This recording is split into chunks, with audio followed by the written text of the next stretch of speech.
Okay.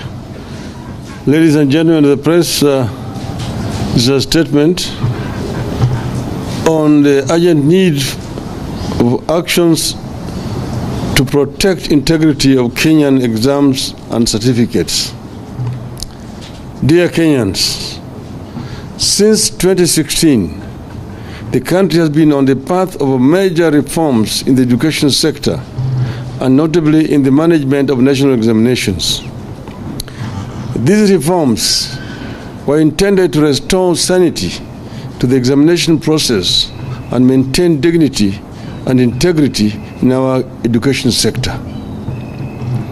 They were meant to ensure that our graduates at whatever level are recognized and respected across the world.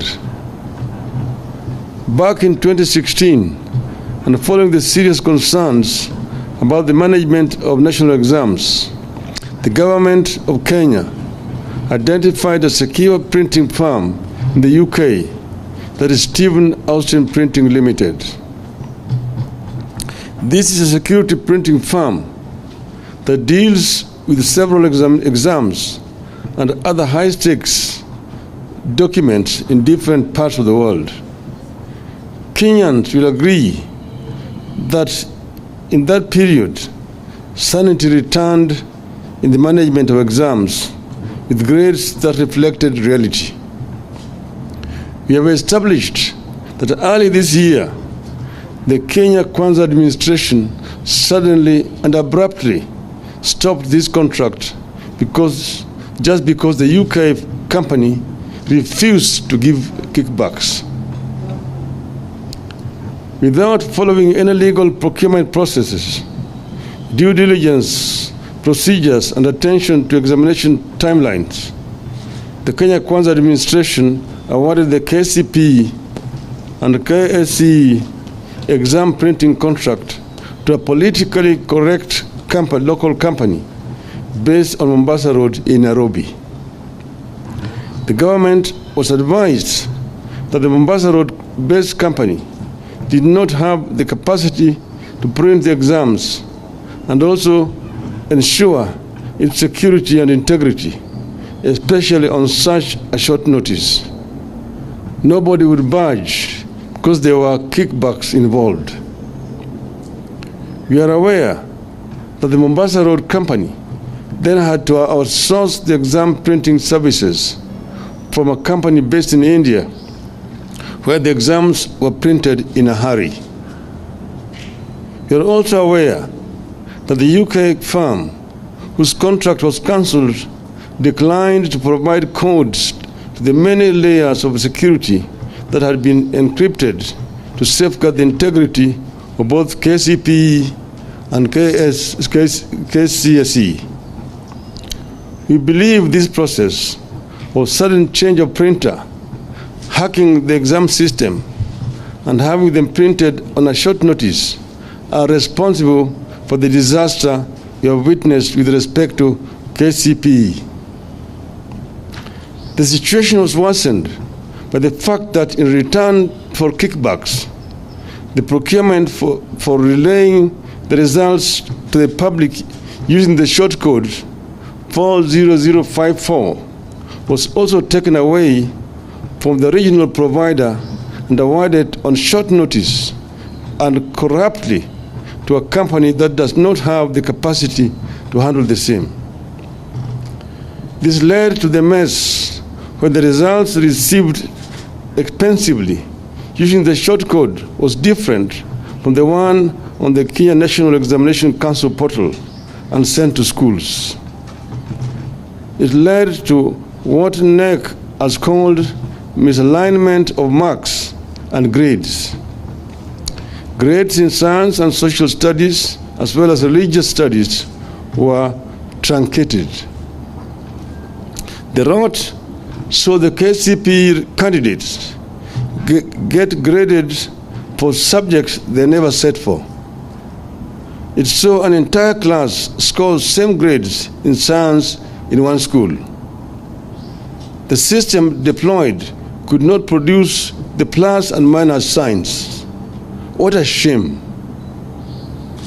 Consequently, For the first time in our country, some children are in court seeking to establish their true grades, while the Education Ministry is admitting students to Form 1, including those still challenging the marks they were awarded. This impunity and corruption that is messing up the future of our young children is sanctioned from the highest offices in the land. We can today disclose that the mess in KCPE started as a tender war pitting various senior officials in the Ministry of Education against each other before eventually being taken over by an official much higher up in government. The hunt for quick money has now taken the Kenya Kwanza entrepreneurs from petroleum products and edible oils to exams.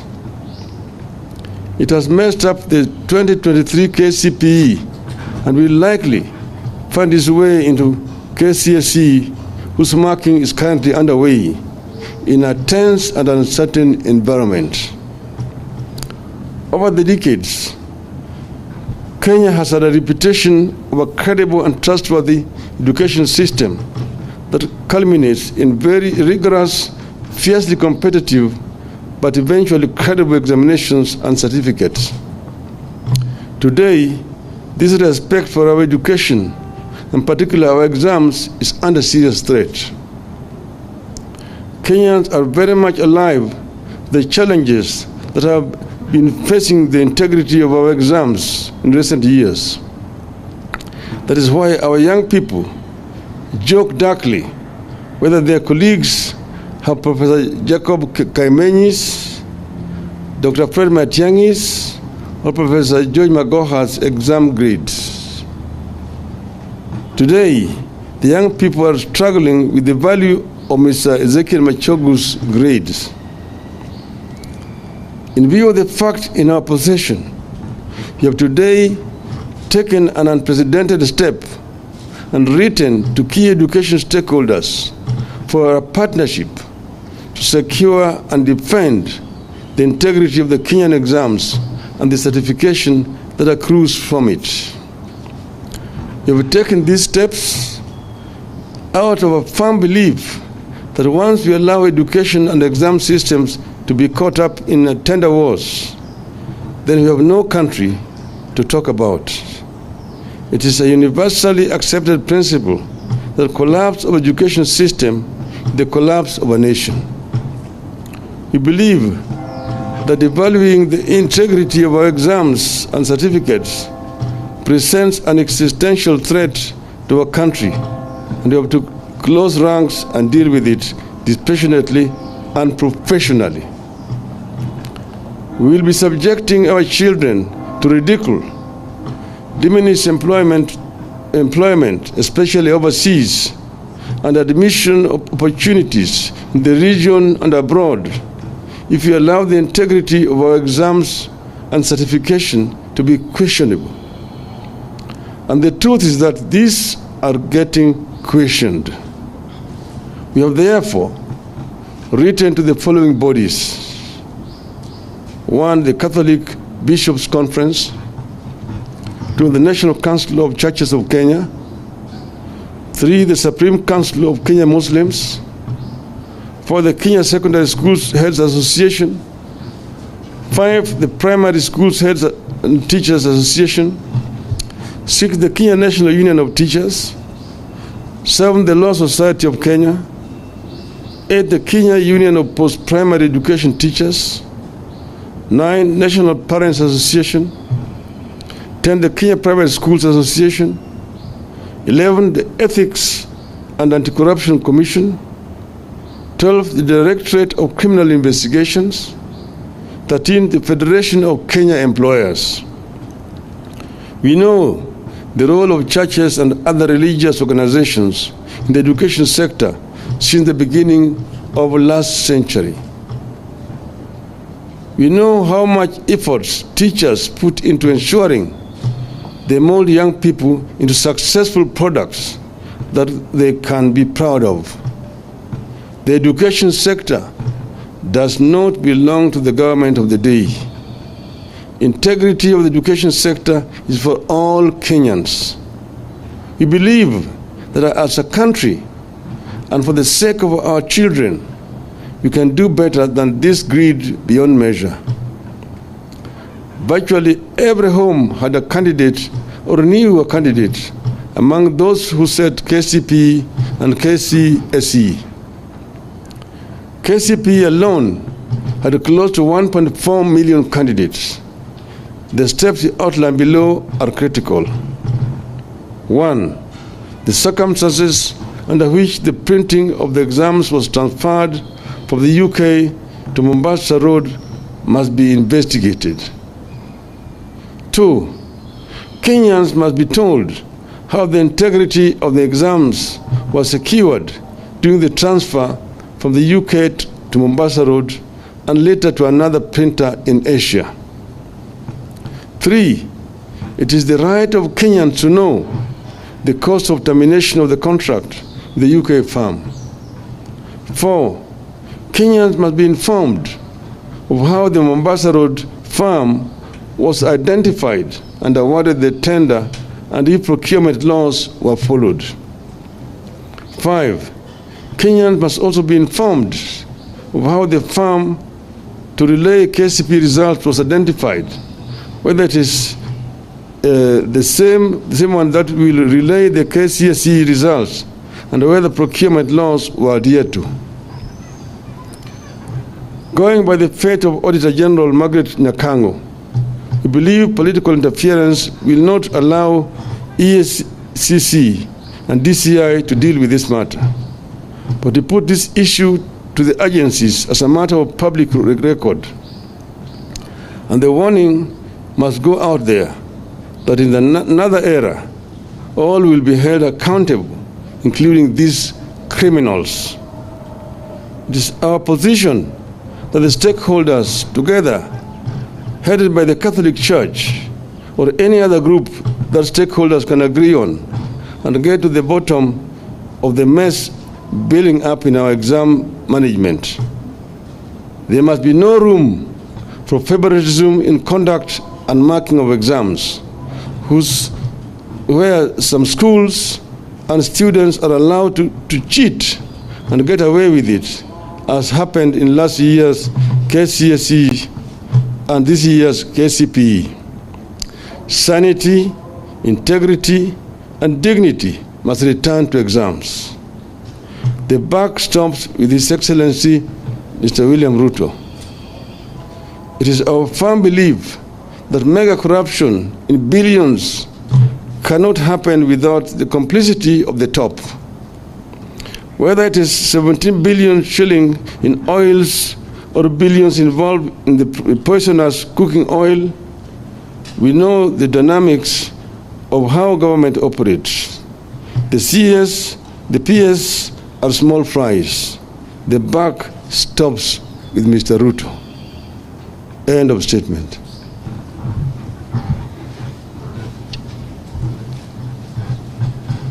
Yes.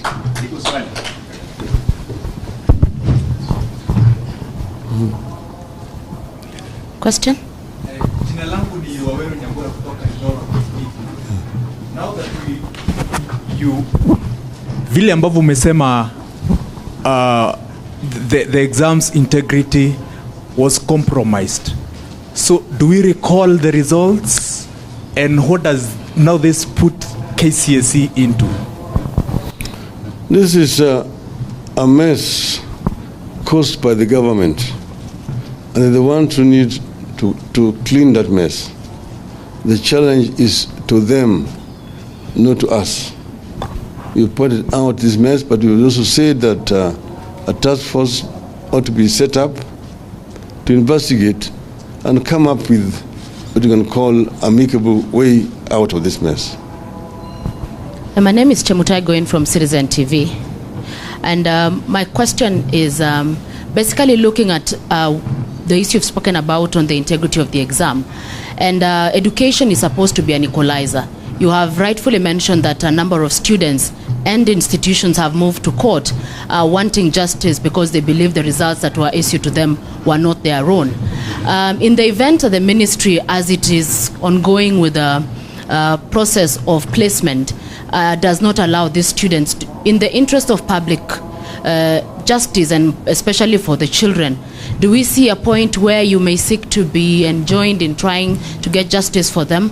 And on the second matter, on the control of budget and the tribulations she's facing, there's a lot of questions that have been raised regarding the commitment of the Kenya Kwanza administration in combating corruption, and whether the tribulations on the control of budget are basically meant to slow her down owing to her sharp criticism of the government and possibly its operations. Well, first, this other first one here, you're talking about investigations into this matter. Of course, as I mentioned, there are already some people who are in court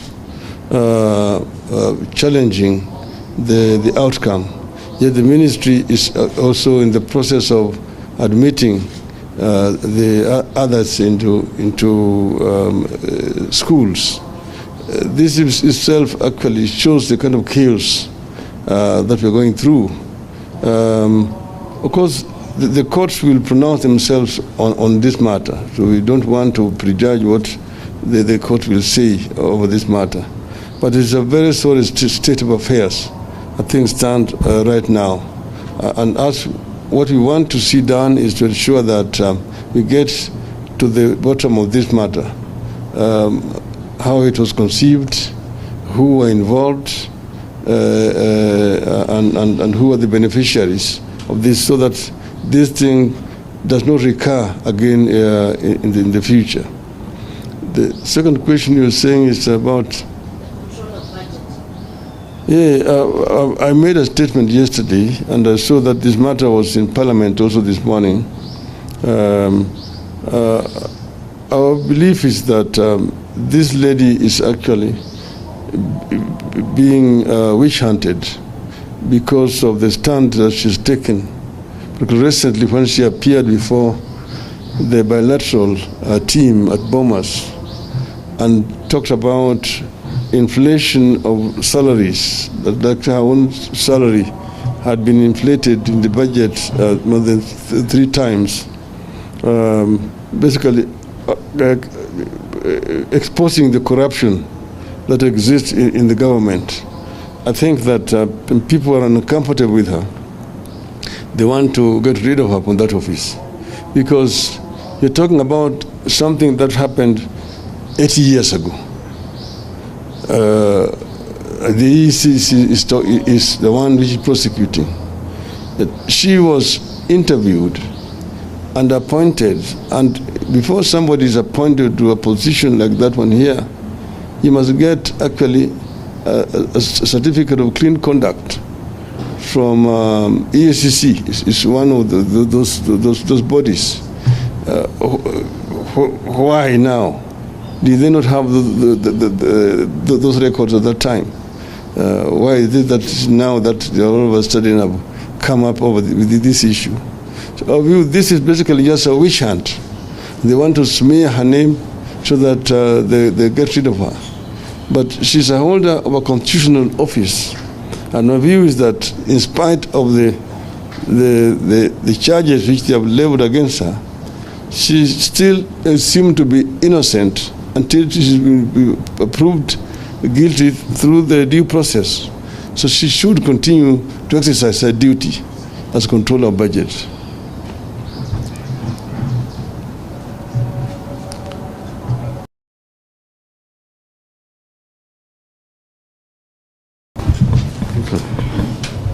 Green card.